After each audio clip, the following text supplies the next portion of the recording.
अस्सलाम वालेकुम स्टूडेंट्स। आज की हमारी क्लास के टॉपिक्स कुछ यूँ हैं। सबसे पहले हम डिस्कस करेंगे मेन फंक्शंस के बारे में, उसके बाद डेलीमिटर्स के बारे में, फिर डिस्कस करेंगे statement terminator, print F function और लास्ट में हम डिस्कस करेंगे कॉमन प्रोग्रामिंग एरर्स। तो चलें, क्लास स्टार्ट करने से पहले हम कल की क्लास पे प्रीवियस क्लास पे थोड़ा सा डिस्कस करते हैं। पहले हमने पहली क्लास में हमने पढ़ी थी characteristic of high level language. High level language की वो खसूसियात, हाई लेवल लैंग्वेज की वो खसूसियात जिनकी बिना पर हम प्रोग्रामिंग को हाई लेवल लैंग्वेज में तरजीह देते हैं मशीन लैंग्वेज या असेंबली लैंग्वेज की निस्बत। तो उसमें हमने पढ़ा था ये आसान होती है, इसमें एरर को तलाश करना आसान होता है, ये मशीन से मशीन इंडिपेंडेंट होती है, किसी भी मशीन पे इसको रन किया जा सकता है। लेवल इसमें बहुत सारे लाइब्रेरी स्टैंडर्ड फंक्शन होते हैं जिनको आपको डिफाइन नहीं करना पड़ता, विदाउट डेफिनेशन आप उनको यूज़ कर सकते हैं। फिर इसकी हाई लेवल लैंग्वेज की प्रोग्रामिंग जो प्रोग्राम होते हैं वो शॉर्ट होते हैं दूसरी लैंग्वेज की निस्बत, और इसके सिंटैक्स को वो इंटरनेशनल सतह पे स्टैंडर्ड्स सिंटैक्स होते हैं हाई लेवल लैंग्वेज के। और इन प्रोग्रामिंग के लिए आपको डिटेल डीपली हार्डवेयर नॉलेज का होना ज़रूरी नहीं है, और इसमें लिखा हुआ प्रोग्राम और हाई लेवल लैंग्वेज में लिखा हुआ प्रोग्राम इजीली आप मॉडिफाई और अपडेट कर सकते हैं। तो ये थे हाई लेवल लैंग्वेज की खसूसियात, जिनकी वजह से हम हाई लेवल लैंग्वेज में प्रोग्रामिंग को तरजीह देते हैं। आइए नेक्स्ट डिस्कस करते हैं आज के क्लास के टॉपिक। तो सबसे पहला टॉपिक था जिसको हमने देखा था वो मेन फंक्शन है।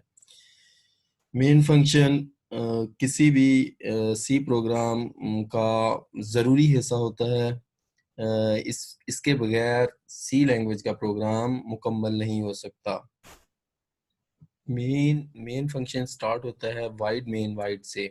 उसके बाद जो कर्ली ब्रेसेस आ जाती हैं, उसके बाद सी लैंग्वेज की जो स्टेटमेंट्स हैं वो होती हैं। तो मेन वाइड के बाद सी लैंग्वेज की बॉडी स्टार्ट हो जाती है।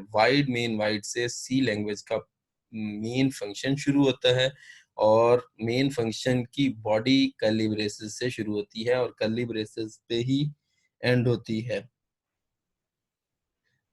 सी प्रोग्राम को आप यूनिट्स फंक्शंस में डिवाइड करके आमतौर पर आप लिखते हैं, और हर फंक्शंस की फंक्शनैलिटी के हवाले से आप कोई एक टास्क परफॉर्म कर रहा होता है। हर फंक्शन आप सी प्रोग्राम को आप फंक्शन में डिवाइड करते हैं, और जो फंक्शन या सब फंक्शन जिनको आप कहते हैं, उनमें हर फंक्शन की अलग से फंक्शनैलिटी होती है और वो सिंगल टास्क परफॉर्म कर रहा होता है। लेकिन ये ज़रूरी नहीं है कि हर सी प्रोग्राम को पार्ट्स में डिवाइड किया जाए, क्योंकि अगर इसको सिंगल मॉड्यूल की सूरत में भी आप प्रोग्राम को लिखते हैं, एक ही प्रोग्राम में आप सारी लॉजिक को इम्प्लीमेंट कर देते हैं, तब भी वो वही काम कर रहा होगा जो सब फंक्शन में डिवाइड करके आप प्रोग्राम को कर रहे होंगे।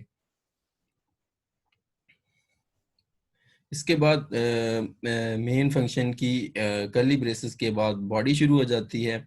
बॉडी के अंदर स्टेटमेंट्स होती हैं। मेन फंक्शन की स्टेटमेंट्स होती हैं कर्ली ब्रेसेस के दरमियान। चलें डिस्कस करते हैं वाइड के बारे में।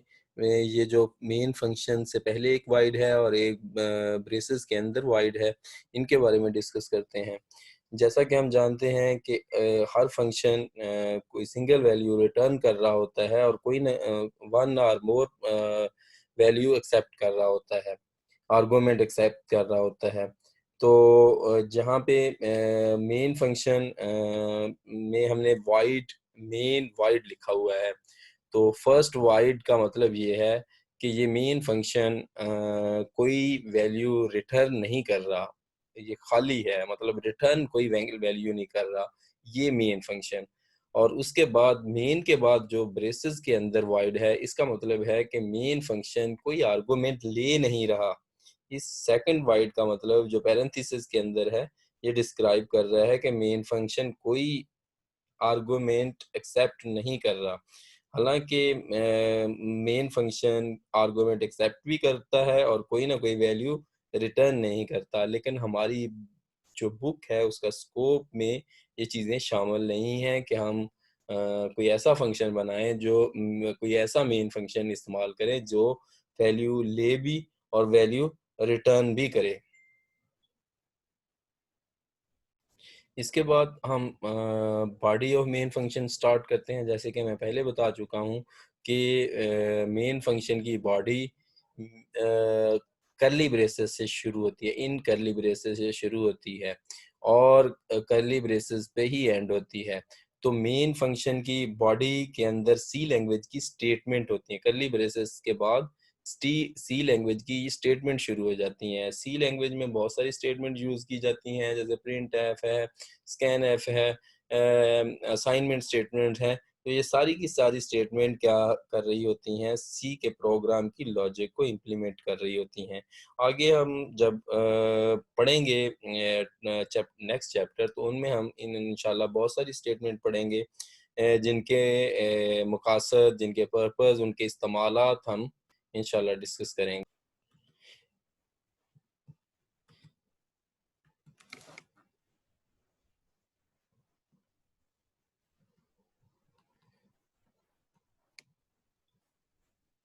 नेक्स्ट टॉपिक है डेलीमीटर्स। डेलीमीटर्स इंडिकेट कर रहा होता है कि सी फंक्शन यहाँ से स्टार्ट हो रहा है।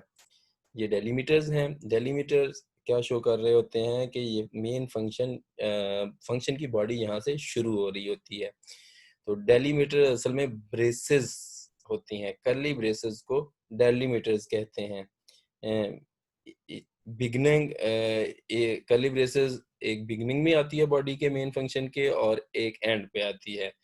तो जो स्टार्ट वाली है वो बता रही होती है कि यहाँ से मेन फंक्शन का मेन फंक्शन की बॉडी स्टार्ट हो रही है, स्टेटमेंट का ब्लॉक शुरू हो रहा है।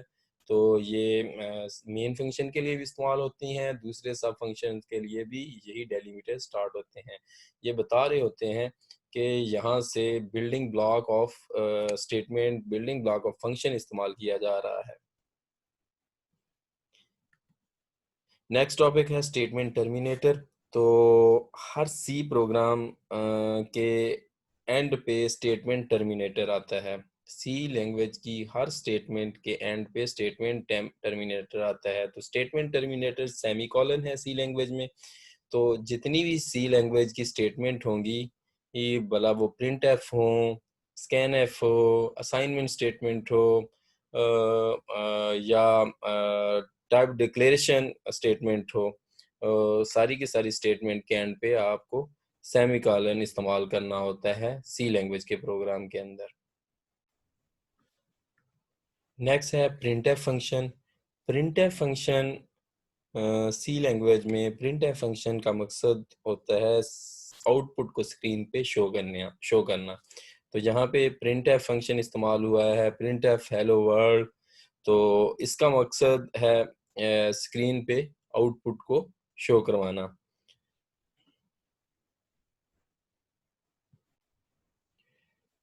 तो स्टूडेंट, नेक्स्ट हमारा टॉपिक है कॉमन प्रोग्रामिंग एरर, जिनमें सबसे पहली run time error, syntax error है, दूसरी रन टाइम एरर है और तीसरी लॉजिकल एरर है। तो ये एरर किन वजूहात की बिना पे आती हैं प्रोग्राम में, इनको हम डिस्कस करते हैं। तो फर्स्ट है syntax error.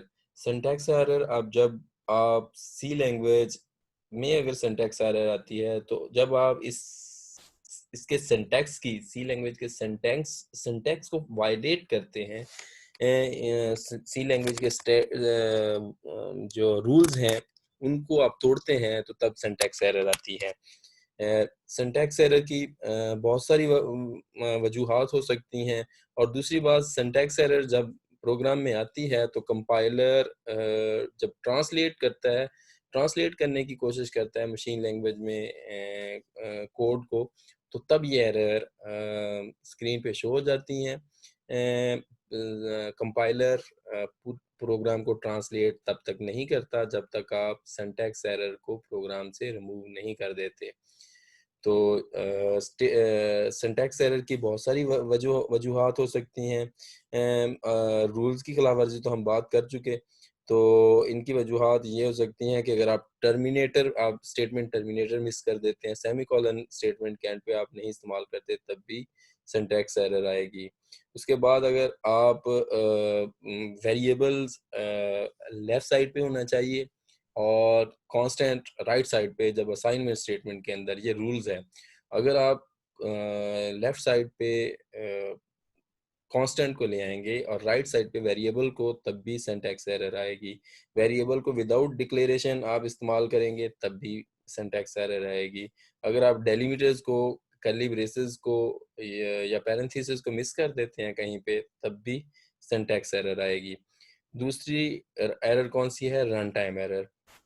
Run time error तब आती है जब आप कंप्यूटर को कोई इलीगल ऑपरेशन परफॉर्म करने का कहते हैं। For example divide by zero. तो ये run time error compiler detect नहीं करता, बल्कि ये कंप्यूटर डिटेक्ट करता है, तब आप डिटेक्ट करता है जब आप उसको कोई इलीगल ऑपरेशन कहते हैं और वो प्रोग्राम को एग्जीक्यूट कर रहा होता है, लेकिन जो आपका रिक्वायर्ड रिजल्ट है वो नहीं ढूंढ पा रहा होता, क्योंकि इलीगल ऑपरेशन होता है, उसको इसके बारे में इंस्ट्रक्शन नहीं होती कि इसको कैसे उसने सरअंजाम देना है। ये एरर कंपाइलर डिटेक्ट नहीं करता, कंपाइलर प्रोग्राम को ट्रांसलेट कर देता है। जब कंप्यूटर इसको एग्जीक्यूट कर रहा होता है, तो तब ये एरर आती है। और थर्ड एरर है लॉजिकल एरर। लॉजिकल एरर जब आप प्रोग्राम के एल्गोरिथम में, सॉल्यूशन में कोई गलती कर देते हैं, तो तब ये एरर आती है। प्रोग्राम का जो एल्गोरिथम है उसमें एरर आ जाए या प्रोग्राम की लॉजिक में एरर आ जाए, तो ये एरर आ जाती है। एग्जांपल के तौर पे आप रॉन्ग फार्मूला लिख देते हैं, तब भी ये एरर आती है। ये एरर ना तो कंपाइलर डिटेक्ट करता है, ना कंप्यूटर ऑपरेशन इसकी एग्जीक्यूशन रोकता है, बल्कि ये प्रोग्राम एग्जीक्यूट हो जाता है और आउटपुट भी आपको मिल जाती है, लेकिन रॉन्ग आउटपुट की वजह से ये प्रोग्राम क्रैश कर जाता है। तो लॉजिकल एरर ऐसी एरर है जिसको तलाश करना मुश्किल है, क्योंकि ना तो इसको कंपाइलर डिटेक्ट करके देता है। आपको डिटेल के साथ प्रोग्राम को बारीक बीनी से प्रोग्राम को देखना पड़ता है कि प्रोग्राम के किस हिस्से में एरर एरर है।